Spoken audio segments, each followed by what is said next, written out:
¿Existe en estos momentos una fraternidad mundial secreta que conspira para controlar el mundo? O peor aún, ¿está ya en marcha el plan aterrador? ¿Hay ya colocadas por todo el mundo armas destructoras para provocar una catástrofe? ¿Se puede detener?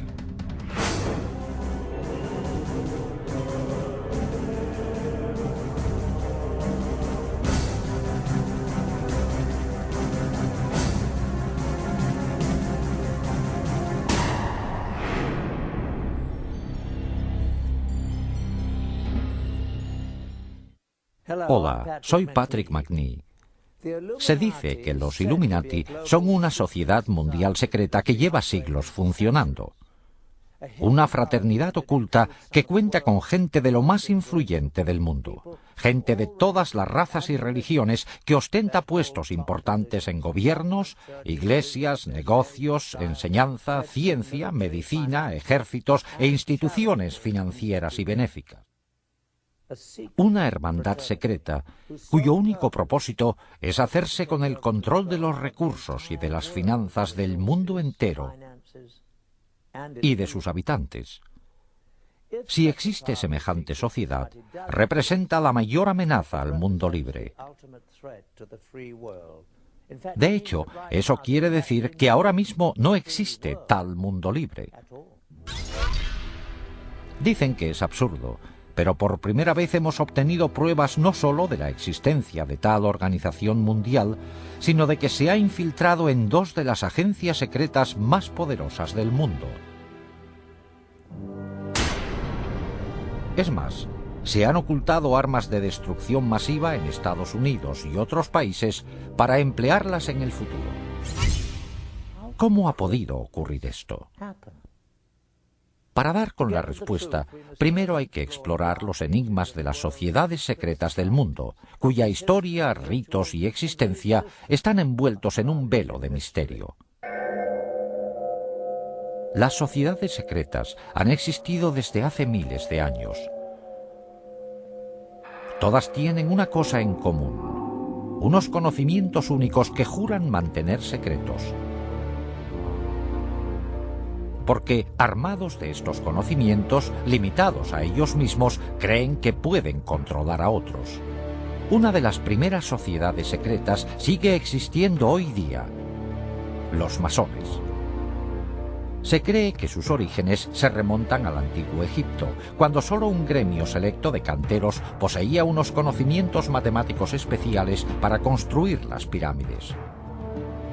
En toda su historia, los masones han mantenido secretos sus métodos para que solo ellos pudieran construir las grandes estructuras que siguen hoy en día en pie. Primero, las pirámides y luego los grandes castillos y catedrales de Europa. Pero las sociedades secretas no se limitaban a los comerciantes. La palabra asesino tiene sus orígenes en una hermandad secreta de guerreros musulmanes chiíes que controlaban el norte de Siria en la época de las primeras cruzadas del siglo XI. Su especialidad: perfeccionar el arte de matar. La secta fue fundada por Hassan y Sabah, conocido como el Viejo del Monte, que gobernaba desde una fortaleza lejana.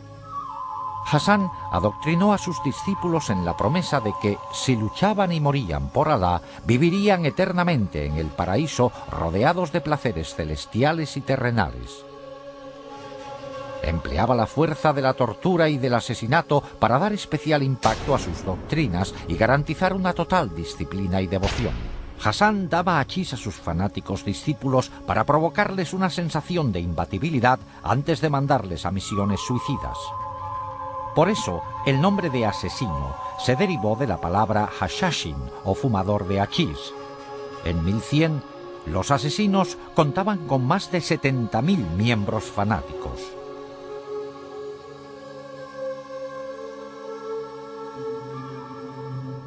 En la misma época histórica se fundó otra hermandad secreta, los Templarios.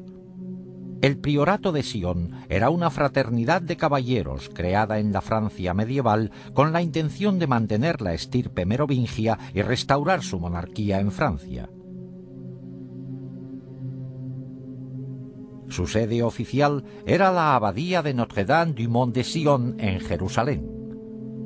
En 1117, Balduino I, rey de Jerusalén, quedó muy agradecido al priorato por sus servicios para ayudarle a lograr el trono. A cambio, el rey negoció la fundación de los Caballeros Templarios como extensión militar y administrativa del priorato de Sion. Los Caballeros Templarios se habían creado 10 años antes, con el fin de proteger a los peregrinos que se dirigían a la Tierra Santa. Durante su estancia en Oriente Próximo, los templarios entraron en contacto con los musulmanes, incluidos los asesinos. De hecho, después de las cruzadas, debido a los enemigos que tenían en común, los asesinos se refugiaron entre los templarios, dejando huella en los soldados cristianos de muchas de sus ideas fanáticas y destructivas. Con el tiempo, los templarios dejaron de ser una organización cristiana convencional y su doctrina y ritos secretos eran mucho más místicos, herejes y ocultistas.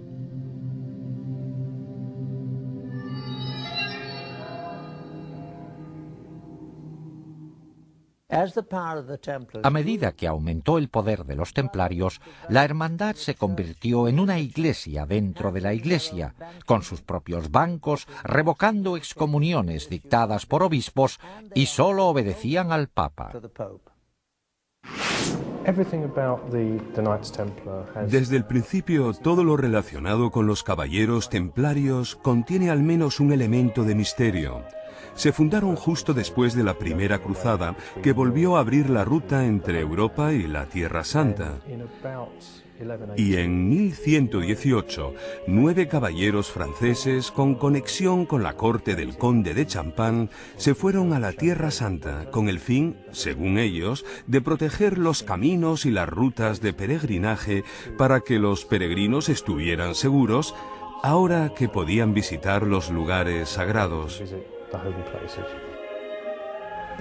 Una vez en la Tierra Santa, no hay testimonios de que hicieran nada los primeros 9 años. Desde el principio, hay algo que no encaja.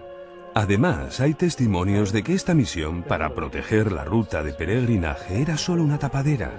En el fondo fueron ahí por otra razón. Por algún motivo, los caballeros creían que había escondido algún tesoro. Hay testimonios de que excavaron debajo del monte del templo y los arqueólogos han encontrado artilugios suyos de las excavaciones. Al parecer, los templarios pasaron muy poco tiempo en los caminos. De los 9 años de estancia, la mayoría lo pasaron excavando túneles debajo del monte del templo, el emplazamiento original del templo bíblico de Salomón. ¿Qué iban buscando? El templo de Salomón llevaba mucho tiempo destruido. Pero en épocas de conflicto se sabía que los sacerdotes habían escondido tesoros religiosos en cámaras subterráneas ocultas y los sacaban al pasar el peligro. En la Biblia se dice que el Arca de la Alianza y otros tesoros sobrevivieron así varias invasiones extranjeras. Quizá el Santo Grial hubiese sobrevivido también en el laberinto debajo del templo a la espera de que la humanidad redescubriera su poder. Por cierto, no fue casualidad que los caballeros se instalaran en una mezquita situada en el antiguo emplazamiento. De hecho, fue después de su estancia cuando se hicieron llamar templarios o caballeros templarios. Un monje llamado Bernardo, que luego acabó siendo San Bernardo, intervino en la fundación de los templarios. San Bernardo se ocupaba de descifrar textos en hebreo antiguo. Aunque Bernardo era muy mundano en muchos aspectos, también era muy espiritual de un modo bastante insólito para su época. Le atraía mucho el lado femenino de la religión, los cultos a las vírgenes negras, sobre todo del sur de Francia, que son muy misteriosos, casi paganos.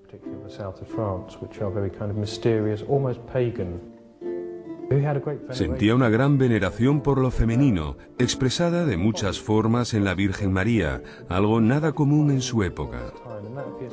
Eso parece ser lo que le estimulaba más que otra cosa. San Bernardo era un hombre muy culto para su época. Sí, estudiaba textos en hebreo, entre otros. Podría ser algo que él encontró en ellos lo que le hizo pensar a esta gente que merecía la pena ir a Jerusalén. Es una teoría, pero una teoría válida. Parece tener mucho sentido. Los que estudian estos antiguos documentos quieren de repente que sus súbditos vayan a estos lugares históricos que se mencionan en ellos. Buscan algo. No sé personalmente qué encontraron, salvo que les parecía importante. No se sabe. Fuera lo que fuera, no se sabe dónde está. Es un misterio, pero abundan todo tipo de teorías que podrían ser correctas. Documentos, Arca de la Alianza, Santo Grial, lo que fuera, pero todas con un secreto.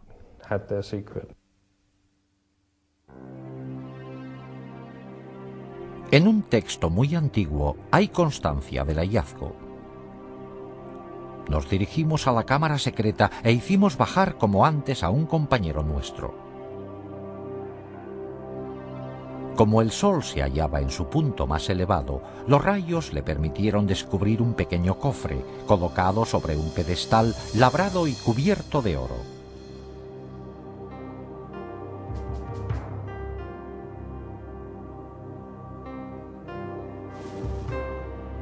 Nos dio la señal para el ascenso y lo sacamos de inmediato. Lo hemos traído para que lo examine el Consejo Supremo. ¿Qué había en este cofre para que los templarios se emocionaran tanto? Lógicamente, a un grupo de caballeros cristianos con voto de pobreza no les interesaba nada material. Es más probable que fuera un objeto con un gran significado religioso. Hoy día no se sabe aún exactamente qué encontraron los templarios en la cámara secreta.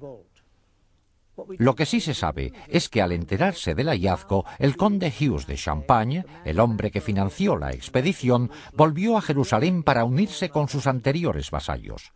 Una vez ahí, dejó todas sus posesiones materiales para servirles como caballero templario.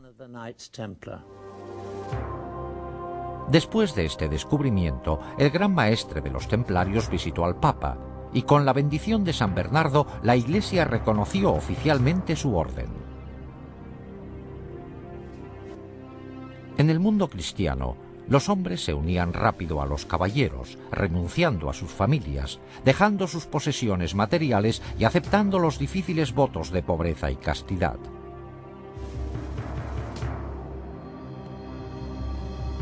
El voto de pobreza es el motivo de que se hicieran ricos, porque quien se hiciera miembro de la orden, quien se hiciera templario, tenía que entregar todas sus posesiones.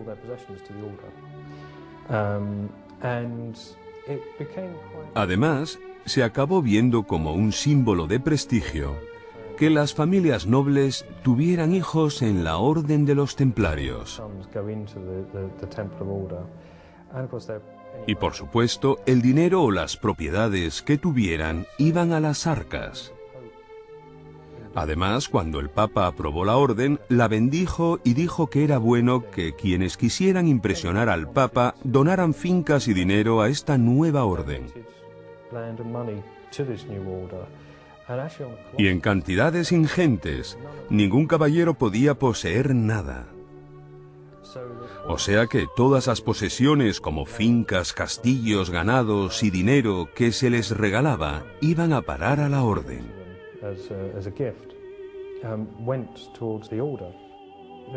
Tenían fama de ser la fuerza militar más temible y competente del bando cristiano. Eran una especie de geos de aquella época, también porque eran una mezcla de monje y soldado. Los templarios proliferaron muchísimo después de las cruzadas. Se hicieron con el control financiero de Europa, dominando todas las principales industrias, sobre todo la de los préstamos. Inventaron el sistema de cheques moderno, y en cuestión de unos años tenían contentos a todos los reyes de Europa. Tenían demasiados humos en muchos sentidos, sobre todo con respecto al Papa y a muchos reyes. Eran sumamente ricos, parecían ser los amos del mundo.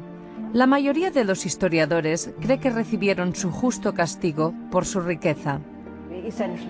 El rey francés que inició la represión de los templarios, Felipe el Hermoso, sentía envidia de su gran riqueza.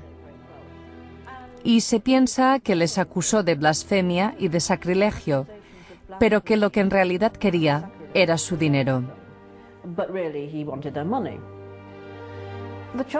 Se les acusó de blasfemia y de sacrilegio, así como de incumplimiento de la reverencia habitual de la Iglesia, pero eso era bien sabido.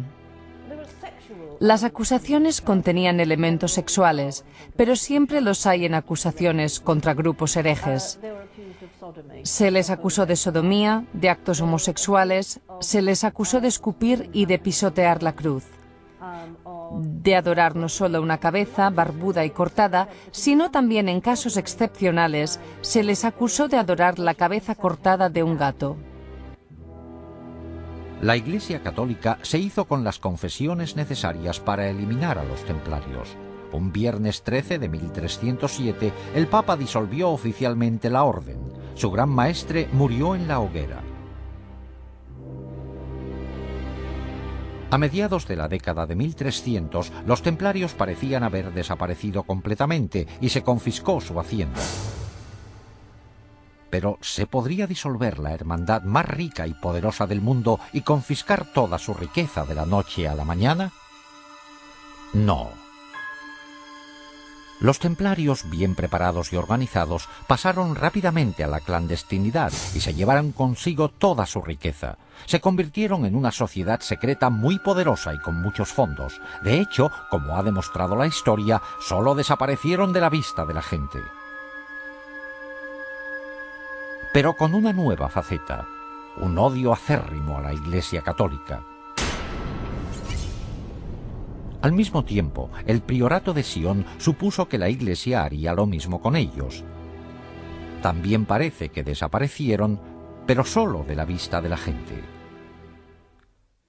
Durante más de 400 años, desde el siglo XIV hasta finales del XVIII, los masones, los asesinos, el priorato de Sion y los templarios subsistieron como sociedades secretas relativamente aisladas, con una influencia limitada, hasta que, el 1 de mayo de 1776, en Baviera, la humanidad vio lo que podría ser su peor destino.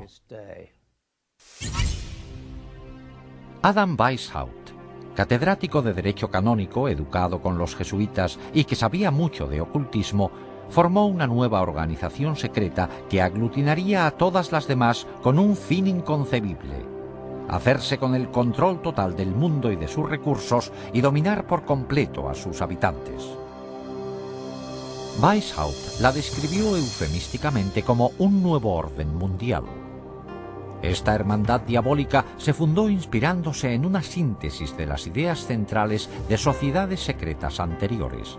Combinó ingeniosamente los conocimientos y ritos secretos masónicos, el misticismo islámico, artes mortales y uso del hachís de los asesinos, el carácter influyente del priorato de Sion, así como la riqueza, poder, organización militar y venganza contra la Iglesia Católica de los templarios. A todo eso, él añadió sus conocimientos de ocultismo. No fue mero accidente que escogiera el 1 de mayo, una fecha muy importante del calendario satánico, para fundar su asociación. El grupo se llamaba Illuminati. La traducción pública era inspirados intelectualmente. Pero Weishaupt dijo en privado que la palabra provenía de Lucifer y significaba poseedores de la luz. El sello oficial de la hermandad era una pirámide mística sin acabar y un ojo encima con rayos de luz irradiando en todas las direcciones. El ojo representaba la clarividencia y la sabiduría de la hermandad iluminada que domina el mundo. El fundador enumeró a sus seguidores los 5 medios principales secretos que se emplearían para lograr su objetivo de dominar el mundo en su totalidad. 1. Se emplearía el soborno sexual y monetario para controlar a hombres que ostenten cargos importantes en las distintas categorías de todos los gobiernos y otros puestos de responsabilidad. 2. Los Illuminati que fueran profesores de facultad y universidad deberían preparar a los mejores estudiantes para la causa. 3. Se colocaría a personas de influencia y estudiantes especialmente preparados bajo el control de la hermandad detrás de todas las instituciones gubernamentales, religiosas y financieras y se emplearían como agentes. 4. La sociedad secreta dominaría absolutamente los medios de comunicación, de modo que toda la información pudiera manipularse para convencer a las masas de que un gobierno único mundial es la única solución de muchos problemas. 5. La fase final de la operación emplearía todos los recursos disponibles para provocar golpes militares que derrocarían a todos los gobiernos contrarios y pondrían al mundo bajo el control de un gobierno único al mando de los Illuminati. El grupo se componía al principio de masones del grado 32 y utilizaba diversas logias masónicas de tapadera como lugares de reclutamiento. El masón reclutado de mayor categoría fue un noble del norte de Alemania, el barón Kanicki, conocido también como Adolf Francis, un personaje clave en el mundo masón europeo. Los Illuminati eran muy reservados, hasta el punto de llamarse a sí mismos y sus centros con nombres clásicos falsos. Por ejemplo, Weishaupt era Espartaco, Kanicki era Filo, la sede era Eleusis, Austria era Egipto, etc. Las fechas se indicaban de forma codificada. Bajo la dirección de Kanicki, el número de miembros ascendió a más de 3000. Pero un triunfo tan rápido también provocó oposición. Los jesuitas se habían opuesto a los Illuminati desde el comienzo y al final todos los sacerdotes acabaron siendo enemigos acérrimos. La Iglesia Católica se opuso a la sociedad secreta. De hecho, los sacerdotes se opusieron tanto que el gobernador de Baviera declaró a los Illuminati conspiración ilegal por edicto en 1784. Muchos Illuminati fueron encarcelados y algunos, incluido Weishaupt, fueron exiliados. Al poco tiempo, la masonería también fue eliminada de Baviera. A finales del siglo XVIII, los Illuminati parecían haber desaparecido completamente del mapa. Pero en realidad, los Illuminati siguieron el ejemplo de las sociedades secretas anteriores. Pasaron a la clandestinidad y añadieron un objetivo secreto más: infiltrarse y derribar la religión católica.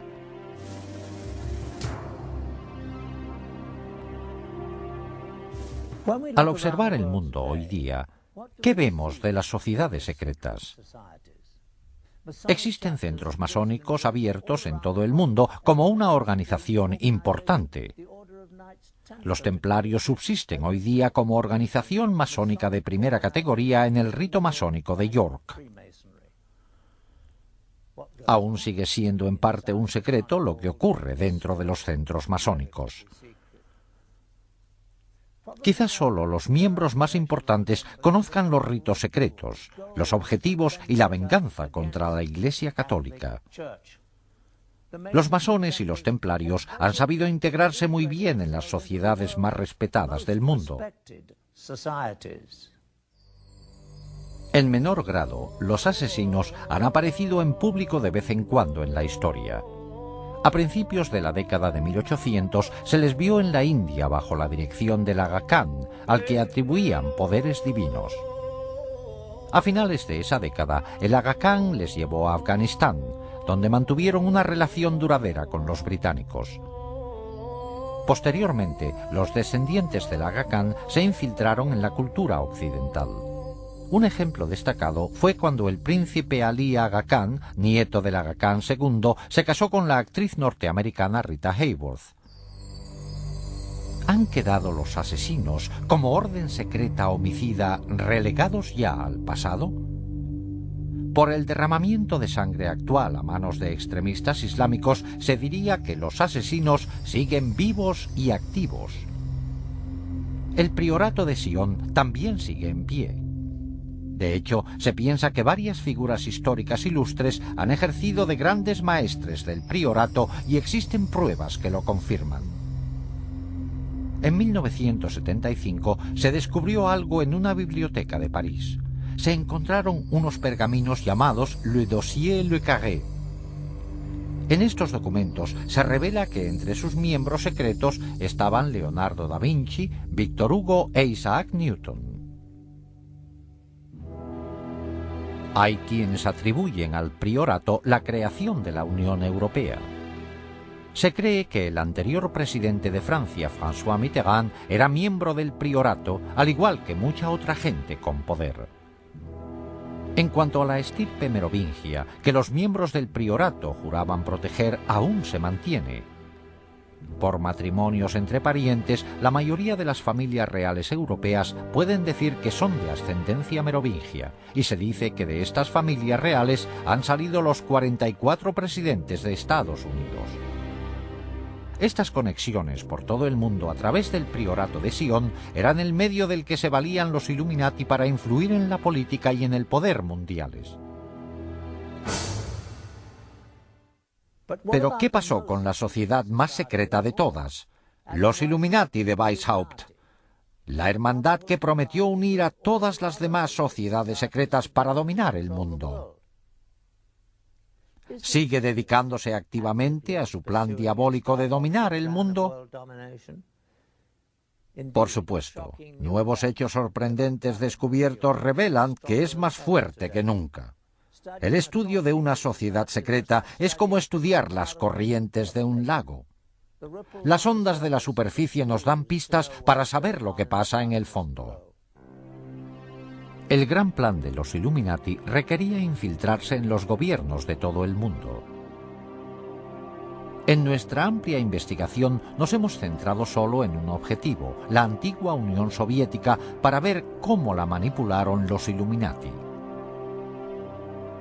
Un modo efectivo de lograr el control de un gobierno sería penetrar en sus servicios de espionaje. Una información recién publicada de los archivos de la KGB aporta datos inéditos. Ahora que ya no existe la Guerra Fría, se está sacando ilegalmente información secreta de cámaras cuidadosamente vigiladas en lo que antes era la Unión Soviética. Con el cambio a una economía de mercado, muchos artículos antes no disponibles para los rusos van a parar al extraperlo. Se dice que en la nueva Rusia todo se vende, incluidos secretos de Estado y los espías que los guardaban. Con el derrumbe de la Unión Soviética se disolvió la KGB. El nuevo gobierno creó sus nuevas agencias propias de seguridad y de espionaje y empleó a muchos trabajadores de la antigua KGB, pero dejó a muchos sin trabajo. Incluso a los que tenían empleo no se les pagaba a menudo lo prometido. Observamos que muchos empleados de la antigua KGB estaban dispuestos a aportar información personal de sus actividades secretas en la agencia por un precio.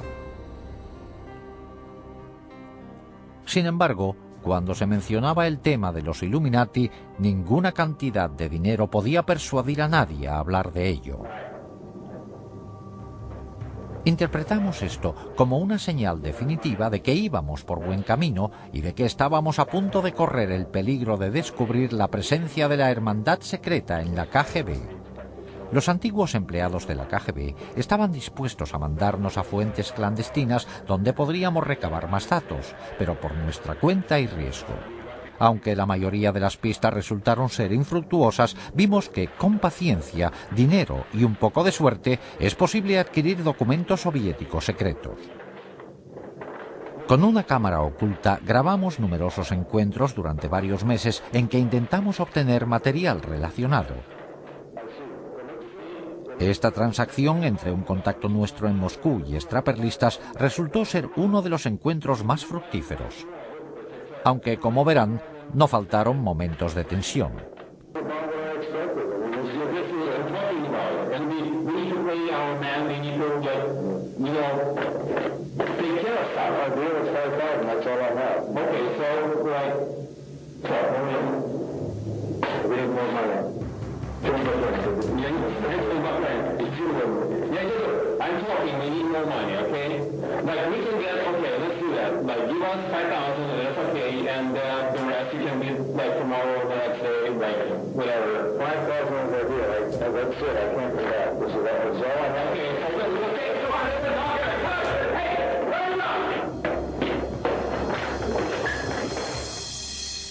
Cuando nos libramos al final de los extraperlistas, en algunos de estos documentos hallamos confirmación de la información más valiosa que nos habían contado los agentes de la antigua KGB. Tal y como nos habían dicho, efectivamente, la KGB registraba todas sus actividades en documentos, películas y cintas. Estas se almacenaban en unas instalaciones debajo de la sede de la KGB bajo la mayor seguridad. Probablemente estos eran los archivos más delicados de la agencia porque explicaban con todo detalle las actividades más secretas de la KGB y posiblemente su conexión con los Illuminati.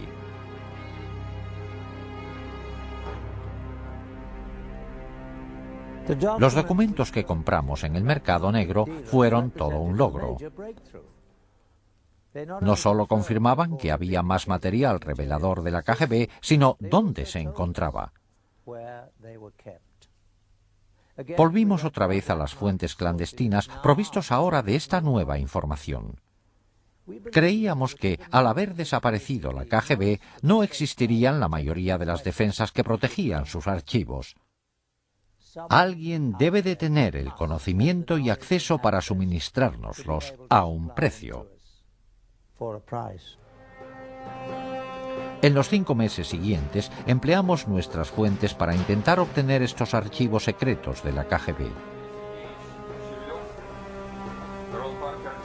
Esta transacción entre un contacto nuestro en Moscú, un intérprete y un extraperlista fue todo un éxito. Este encuentro tuvo lugar en una fábrica textil del distrito Sokornoky de Moscú. Este es el despacho del propietario ruso de la fábrica y que la emplea tanto para negocios lícitos como ilegales.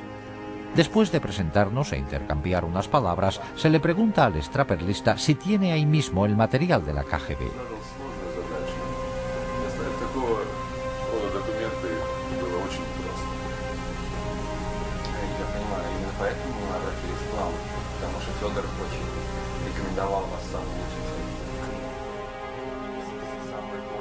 Se sacan de una caja fuerte los documentos relacionados con las películas y cintas que el extraperlista ha prometido entregar. Después de inspeccionar los documentos y verificar su autenticidad, la transacción se da por terminada.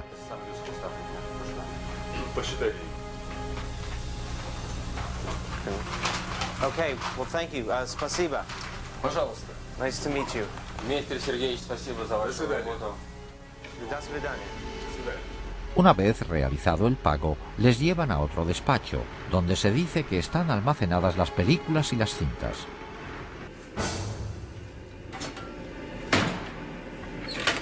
Y por fin, aparecen los documentos, cintas y películas que nos habían dicho.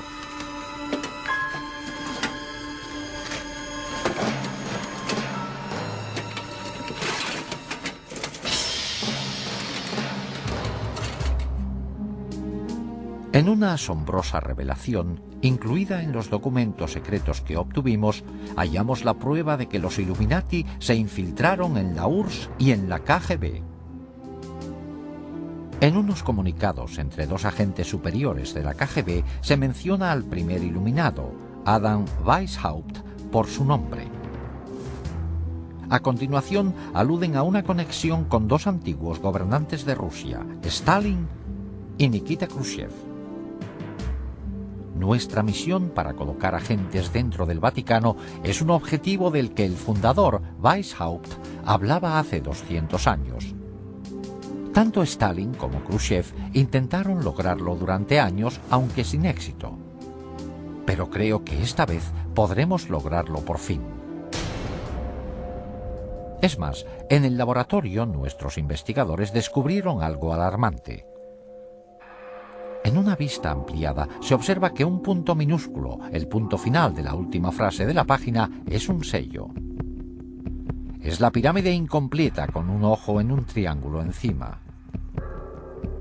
La insignia oficial de los Illuminati, una marca empleada por la sociedad secreta desde su creación en 1776.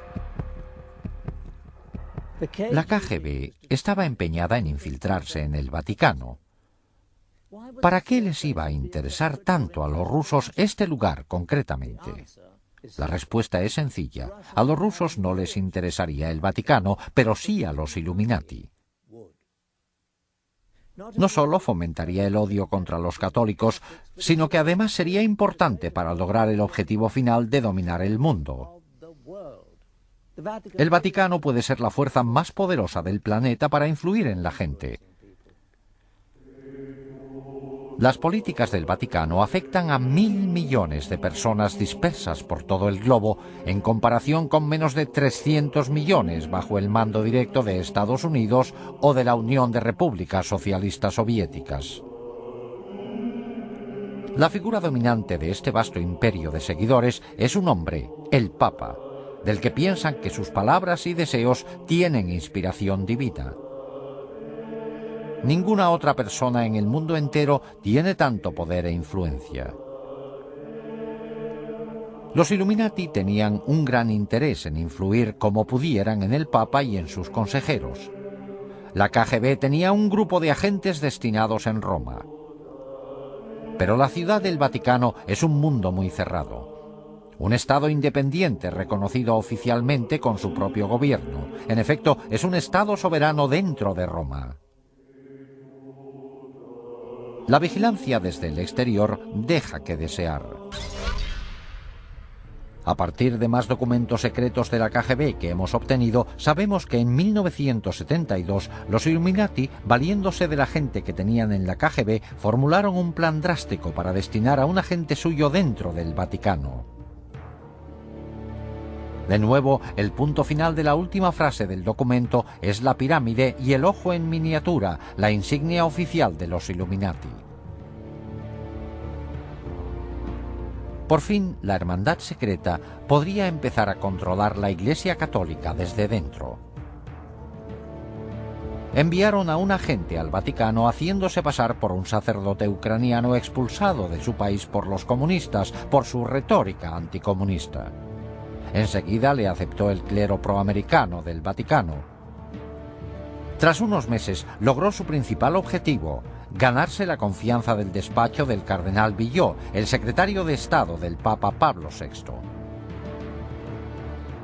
En esta secuencia filmada que obtuvimos en exclusiva de la KGB, está a la derecha el agente haciendo de sacerdote. A la izquierda está el ayudante principal del cardenal Villot. Devo tornare all'ufficio, devo fare cose lì e tutto il resto. Molto preoccupato. Spero che... Eccolo che arriva. Buongiorno. Come va? El tercer hombre es otro agente de la KGB, destinado sin duda a la organización por los Illuminati. Pretende también acceder al cardenal. Sì. Questo va bene. Bene. Molto lì. Bravo, sta a piacere. Abbiamo la sua collaborazione. Sì. Bene. Terremo molta considerazione di questo. Sappiamo quanto importante è per noi questa collaborazione. Cuando el ayudante de Villot viaja cada mes a Milán, como de costumbre, la KGB instala una cámara en la habitación de su hotel. Como es típico de la KGB, están planeando chantajear al ayudante para que siga colaborando. Durante varios días, una mujer hace amistad con él y se gana su confianza. En la película se ve que se preparó bien la trampa.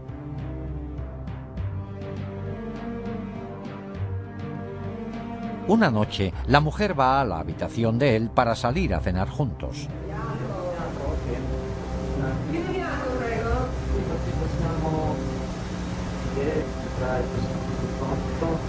Ho soltanto del buon vino rosso, che dici proprio va bene. Mientras él se va a servir unas bebidas, ella se quita la blusa.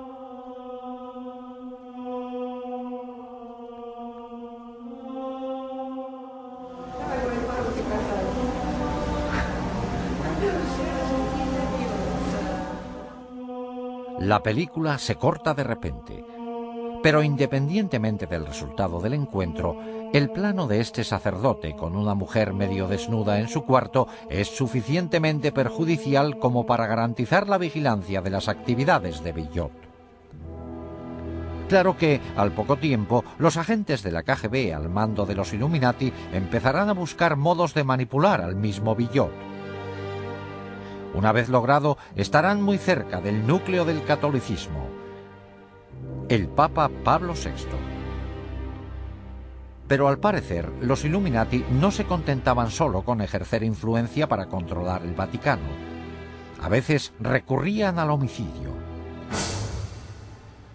Durante la fundación de los Illuminati, varios oficiales han muerto en el Vaticano en circunstancias muy sospechosas, incluidos 3 papas. En cada caso, el momento de la muerte del oficial se calculó para que tuviera gran trascendencia política, la señal que indica que la hermandad secreta influye en la política mundial para su propio beneficio.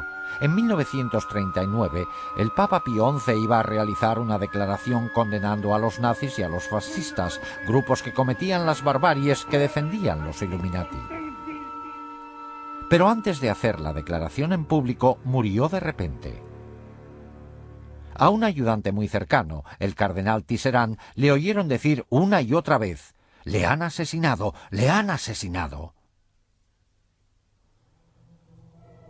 Se le embalsamó enseguida, lo que hizo imposible que se le practicara una autopsia. En 1978, posiblemente la hermandad secreta volvió a recurrir al asesinato para manipular al pontificado. El Papa Pablo VI murió de repente. Es cierto que estaba débil, pero el brusco empeoramiento de su condición les pareció demasiado oportuno a muchos observadores. Sin embargo, los Illuminati se llevaron una sorpresa que tal vez no se esperaban: un papa que les haría frente. Juan Pablo I. Poco después de asumir el cargo, el nuevo papa mostró una gran independencia. Juan Pablo parecía sentir un especial desagrado por la corrupción que había visto cundir en las finanzas del Vaticano. Mientras fue cardenal de Venecia, el Banco Católico Veneciano se vendió al Banco Vaticano por una cantidad muy inferior a la normal. Los beneficios acumulados por unos pocos superaron los 70 millones de dólares, pero las pérdidas de los venecianos fueron enormes. El clero veneciano incluso perdió sus fondos de pensiones. En la transacción intervinieron los banqueros Roberto Calvi, su asesor Sindona, y el director del Banco Vaticano, el obispo Marcinkus. Después de que a Juan Pablo se le nombró papa, los 3 seguían encargados de invertir gran parte del dinero de la Iglesia. En su nuevo cargo, el pontífice tenía el poder de investigarlos y sacar los hechos a la luz pública. En total, estuvo a punto de descubrir transacciones ilegales que ascendían casi a 1.000 millones de dólares. Esto asestaría un duro golpe a los Illuminati, que desde luego estaban detrás de las transacciones ilegales. El peligro para el Papa quedó claro un día en un encuentro privado entre Juan Pablo y un arzobispo ortodoxo ruso, Nikodim. Al comenzar el encuentro se le sirvió café. Nikodim tomó el primer sorbo y al poco rato se desplomó en el suelo y murió.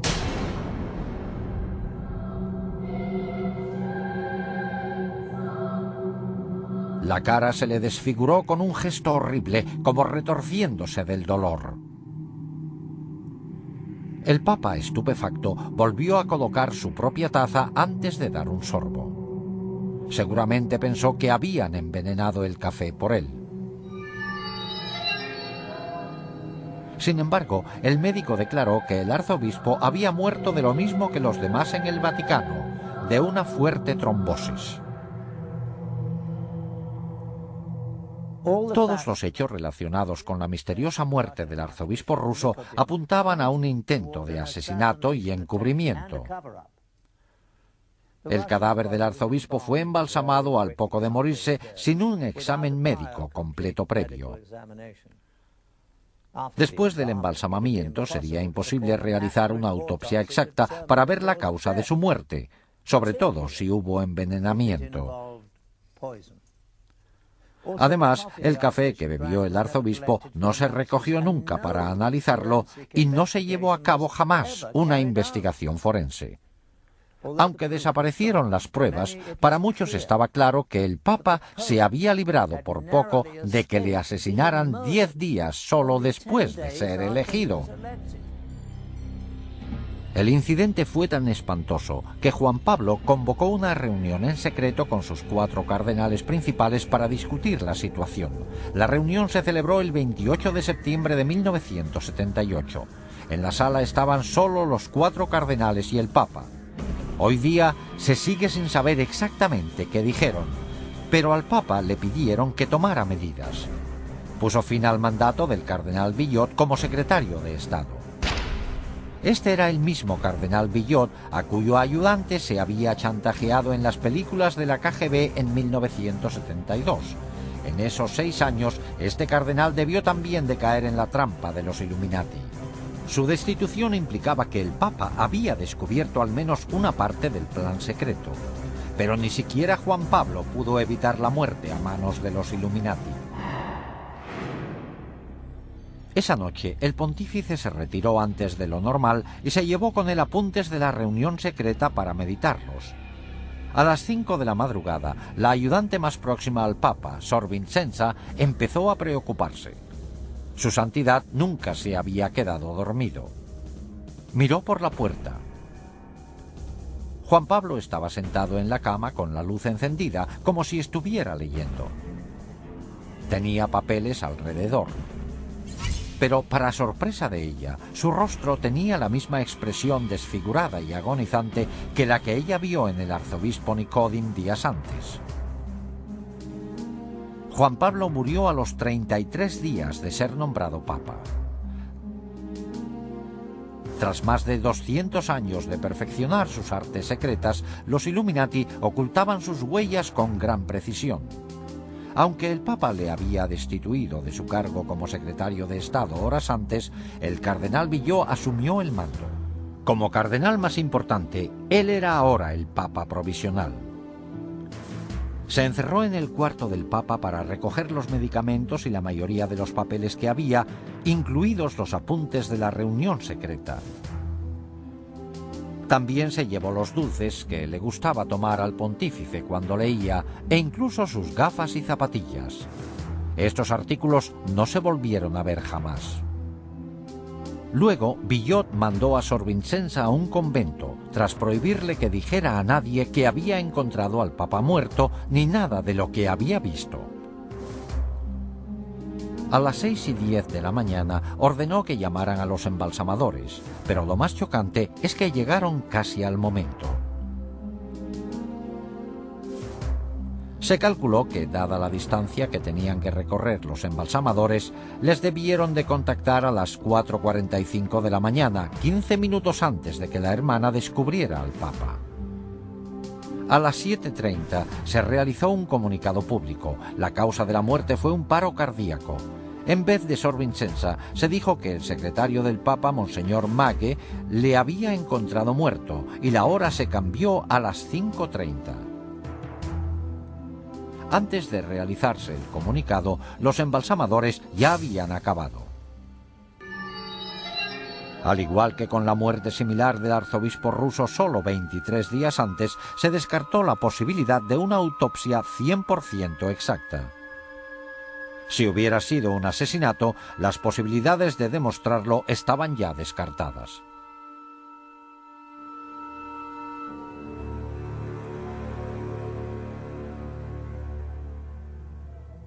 ...10 días después del funeral de Juan Pablo, El cardenal Villot reunió al cónclave para nombrar a un sucesor. Este organismo electoral oficial se compone de 111 cardenales. Una vez a solas en la Capilla Sixtina, los cardenales invocan el poder del Espíritu Santo para que les guiara en su decisión. Pero en realidad, los principales candidatos a papa no se deciden en el cónclave a puerta cerrada. Estas decisiones se toman en los elegantes restaurantes de Roma, donde los cardenales con más poder se reúnen para comer juntos. Cuando los cardenales se reunieron en la Capilla Sixtina a puerta cerrada la mañana del domingo 15 de octubre de 1978, el cónclave se convirtió en un escenario de manipulación política en todos los sentidos. Desde promesas susurradas al oído entre los cardenales hasta discusiones acaloradas, la tensión aumentaba con cada votación. Después del octavo escrutinio, empezó a salir humo blanco por el Vaticano indicando que se había elegido a un nuevo papa. También indicaba una derrota total para la KGB y los Illuminati. El nuevo pontífice era un polaco anticomunista acérrimo, Juan Pablo II. Pero los Illuminati no se dan por vencidos fácilmente. El 13 de mayo de 1981, Mehmet Ali Achka, un hombre buscado en Turquía por asesinato, esperaba de pie entre la multitud a que pasara el Papa fuera de la Basílica del Vaticano. Según Ali Achka, Juan Pablo II salió del Vaticano en un vehículo blanco sobre las 5 de la tarde. Al pasar el Papa, Ali Achka sacó una pistola y le disparó 3 veces antes de que la gente lo tumbara. El Papa quedó herido de gravedad, pero se recuperó para continuar con el pontificado. Al principio, Ali Achka afirmó que había actuado a solas, pero los investigadores se convencieron de que una conspiración mucho mayor se había valido de este desequilibrado para cometer un asesinato. Al poco tiempo, Ali Achka confesó que el incidente fue parte de una conspiración búlgara de la KGB. Pero, por supuesto, Bulgaria y la URSS negaron estar implicadas. Cuando el tribunal le condenó a cadena perpetua, se mostró sorprendido de que se le dejara cargar con toda la responsabilidad a él solo. Entonces empezó a facilitar datos precisos de la conspiración a investigadores italianos y nombró a todos los implicados. El 25 de noviembre de 1982, Serge Ivanov Antonov, un empleado de la Aerolínea Nacional Búlgara, fue arrestado en Roma acusado de estar implicado en el intento de asesinato. Poco después, la lista aumentó al incluirse a 3 búlgaros más y a 4 turcos. En julio de 1983, cuando trasladaron a Achka a otro centro, admitió en público la conexión de la KGB, mientras gritaba a los reporteros que la KGB y el servicio de espionaje búlgaro estaban implicados. Más tarde, explicó que había sido entrenado en Bulgaria y Siria por expertos en terrorismo internacional de la KGB. También confesó que Antonov era cómplice, así como 2 empleados de la embajada búlgara. En 1984, el juez italiano Jario Martella llegó a la conclusión de que la KGB y el servicio de espionaje búlgaro estaban implicados en el intento de asesinato. El juez dictó este fallo basándose en los hechos siguientes. Achka empleó un pasaporte falso para poder entrar en Italia, algo disponible solo de fuentes muy sofisticadas. También tenía suficiente dinero como para permanecer largas temporadas en Bulgaria, Suiza y otros países europeos. Había pruebas de que recibió un gran apoyo en sus actividades en Italia destinadas al intento de asesinato. En primavera se convocó el juicio de 8 hombres acusados de conspirar para matar al Papa y los hechos empezaron a esclarecerse. En el juicio, varios acusados turcos declararon que habían ayudado a Achka en sus viajes de Turquía a Italia pasando por Bulgaria. Otro dijo que había realizado pagos a Achka de los búlgaros acusados.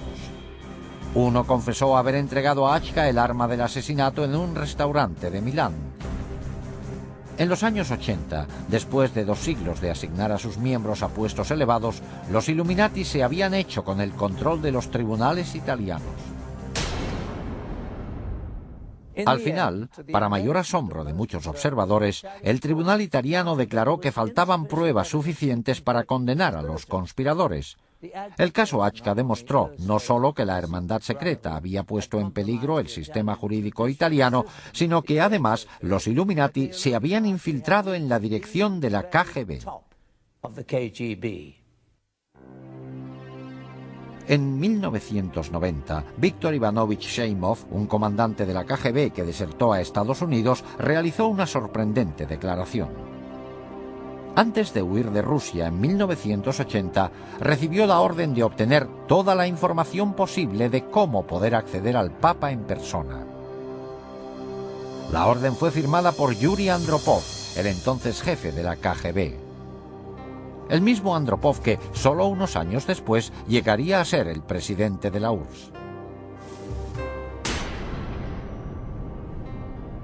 La última medida de los Illuminati para dominar preveía golpes militares en todo el mundo para hacerse con el poder y así crear un único gobierno mundial controlado por ellos. Para lograrlo, emplearían el enorme excedente de armas destructoras acumuladas en la URSS para amenazar al mundo entero. Aunque la KGB era la más conocida, no era la única agencia de espionaje de la URSS. Otra agencia igual de impresionante, pero aún más secreta que la KGB, era la GRU, dedicada a espionaje militar. Y la hermandad secreta hizo todo lo posible para infiltrarse en ella. La prueba de que lo lograron se demuestra en estos documentos secretos de la GRU, que se los compramos a un extraperlista en Rusia. En ellos se le encarga a un agente que trabaje en Washington haciéndose pasar por periodista. Los Illuminati han vuelto a dejar su huella reveladora. El punto aumentado al máximo es la pirámide y el ojo que todo lo ve. Mientras que la KGB recopilaba información sobre figuras políticas e influía en la política mundial, la GRU recopilaba datos esenciales para lograr objetivos militares. Algunas actividades de la GRU estaban destinadas a lograr objetivos en varios conflictos actuales como Afganistán. Pero la misión principal de la GRU eran los preparativos para futuras guerras con otros países, sobre todo con Estados Unidos. Esta era la agencia prevista para colocar las armas destructoras para la fase final del plan secreto de los Illuminati. Los agentes de la GRU estaban preparados a la perfección para ese fin.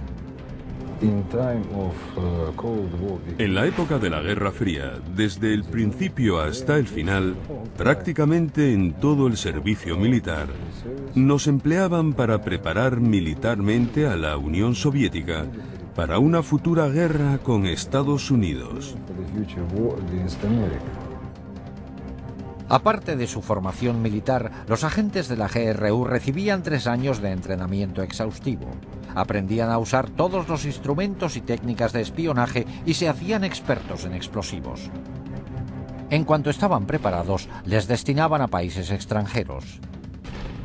A algunos les hacían pasar por diplomáticos e iban a trabajar en embajadas. Otros asumían cargos de periodistas, como es el caso de los documentos secretos que obtuvimos con la insignia de los Illuminati.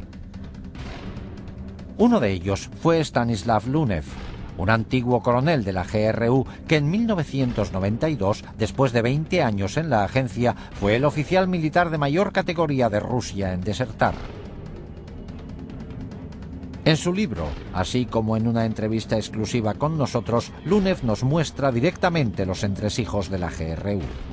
Aunque no se le veía la cara, no mencionó siquiera a los Illuminati, aunque en ningún momento negó su existencia ni su colaboración con la GRU.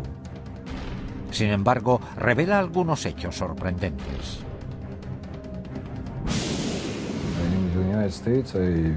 En Estados Unidos, trabajé en el sector operativo de Washington haciéndome pasar por corresponsal de la agencia de noticias TASS. Es una tapadera muy buena, porque los periodistas y los espías, los verdaderos espías, tienen mucho en común. Los dos buscan noticias e información. Una vez asignados en su puesto, los agentes de la GRU tenían varios cometidos. Uno era ayudar a coordinar campañas terroristas para desestabilizar gobiernos hostiles. Oficiales de la GRU han revelado que durante la guerra del Vietnam la agencia invirtió más de $1.000 millones en fomentar la campaña antibelicista en Estados Unidos. Esta habilidad para manipular los gobiernos era un arte que encaja perfectamente con los planes futuros de los Illuminati para derrocarlos. Otra faceta importante del trabajo de los agentes de la GRU era preparar el terreno para las fuerzas especiales rusas, los Spetsnaz. Estas tropas de élite al mando de la GRU penetrarían en los países para realizar sabotaje militar en caso necesario. Algunas volarían objetivos estratégicos como centrales eléctricas, puentes y centros de comunicaciones. Otras formarían brigadas asesinas para matar a jefes de gobierno y a sus familiares. Estas dotes eran de gran valor para los Illuminati de cara a dominar el mundo.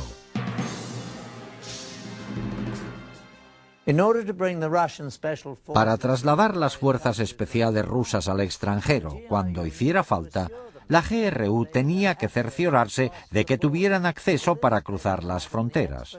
Para esto contaban con la KGB. La agencia era excelente para lograr entrar en países hostiles. Necesitaba poder destinar a sus espías de forma coherente para sonsacar información. La KGB a menudo recurría al sexo y al chantaje para lograr sus objetivos. En esta película tomada con cámara oculta, el hombre de la derecha es un agente de la KGB haciendo de cuervo, un hombre con la misión de seducir a alguien para espiar. Este cuervo está tentando a un guarda fronterizo mexicano.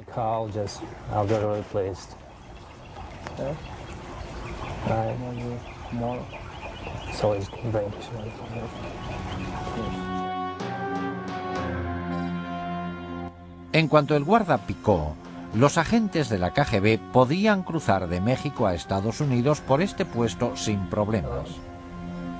Esta información se pasaba a la GRU para que también pudiera hacer uso del acceso e introducir a agentes y a los Spetsnaz cuando se les llamara. So, will you call me? I'll call you. You will? Anyway, I'll contact you, you know what I mean? I'll call you. I'll find you, then I'll call you. Are you okay? I'm okay. Okay.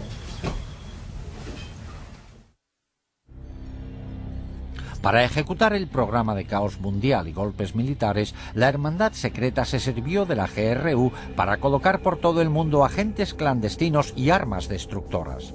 Estas armas permanecerían ocultas en lugares estratégicos hasta que hicieran falta. Cuando los Illuminati lo decidieran, los agentes saldrían a la luz y se emplearían las armas. Los comandantes de estas fuerzas de operaciones especiales son militares profesionales muy bien preparados y vendrán cuando se produzca un gran conflicto. Y necesitan sistemas armamentísticos muy especiales para destruir objetivos muy protegidos.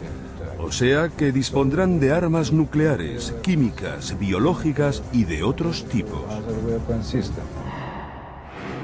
Las armas más temibles que se introdujeron ilegalmente fueron los dispositivos nucleares pequeños, que se conocen como bombas nucleares de maleta.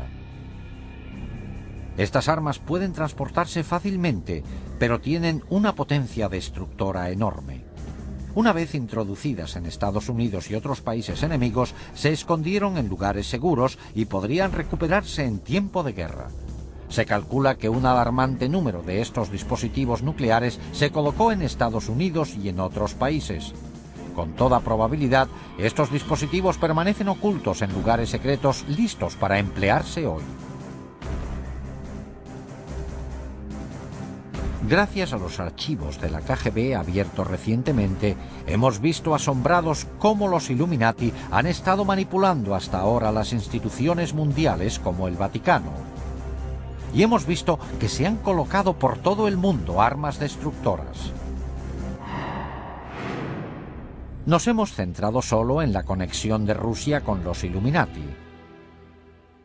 Desde que Adam Weishaupt fundó la Sociedad Secreta en 1776, sus tentáculos se han extendido a muchas otras naciones del mundo.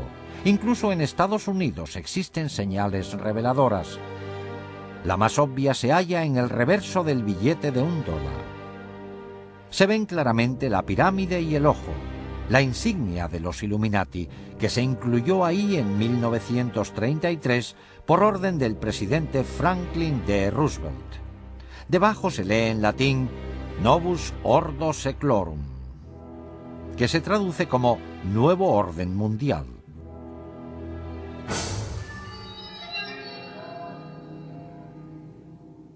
¿Puede pararse el inconcebible plan de dominio mundial de los Illuminati? Lo único que temen las sociedades secretas es que las descubran. Hoy día están proliferando los libros sobre este espeluznante tema. Internet está repleto de información sobre esta organización secreta.